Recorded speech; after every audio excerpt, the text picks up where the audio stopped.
I was hoping that we could Likewise. start Thank you, off David. just news of the day here. When you look at the valuation of the Oracle TikTok story, 60 billion, is that cheap? Is that just right? Is that expensive? And do I also need to rethink assumptions on growth for those U.S. assets? At a $60 billion valuation, I would love to have a stake in TikTok at that level. If you look at the current revenue, that might be pricey. But with these high growth companies, it's really important to look into like next 12-month revenue, 1 year forward revenue. TikTok right now has about $1 billion in annual revenue. It's going to increase to about $6 billion. So at 60, at the current valuation, it's trading at 10 times forward value. That is a great deal for that company, especially when you look at monthly active users. I would assume then that. Yep. Yeah, I was just about to say, yeah, monthly active users. I would assume nothing then changes in terms of fundamental assumptions on growth.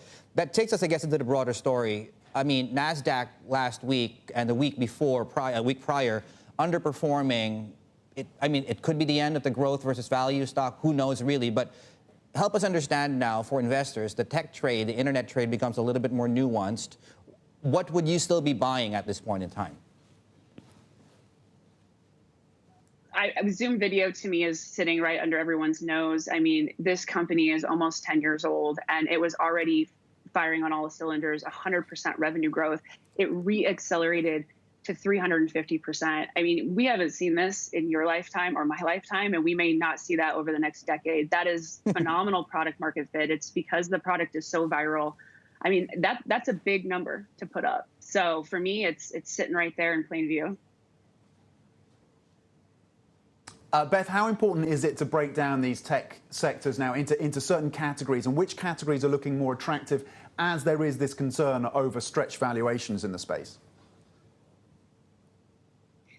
Yeah, I think one thing to just keep in mind is that technology is really central.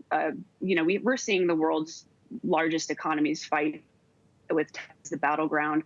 We're seeing TikTok, we're seeing semiconductors, we're seeing 5G infrastructure.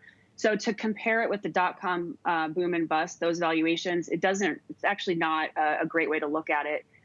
So when I look at portfolios right now, you definitely want e-commerce in there. Telehealth is taking up so much market share from the healthcare industry. It's, patients, doctors, healthcare systems, everybody is pushing hard on telehealth. Cloud, there's essential cloud. A lot of companies are migrating from cloud, from on-premise to cloud. So you want to look for hybrid plays there. Does optimism and movement and progress on vaccine development potentially take the wind out of the sails of some of these tech names, semiconductors, hardware, as Goldman Sachs has suggested in a recent note? From my perspective, again, I'm from San Francisco, Silicon Valley. Tech is running the world. It just knocked out oil over the last 10 years. The entire top 10 world's most valuable companies are loaded with tech. So I don't see a future where tech is going to decelerate. I think it's only going to grow. Every company is a data company. Every company is a cloud company. And if they're not, they're migrating to the cloud. When you're running every single industry in every corner of the world, for me, I remain very bullish on tech. And I think telehealth is going to continue on the tear with or without a vaccine, because people have gotten used to this convenience. It lowers costs. That's a great combination.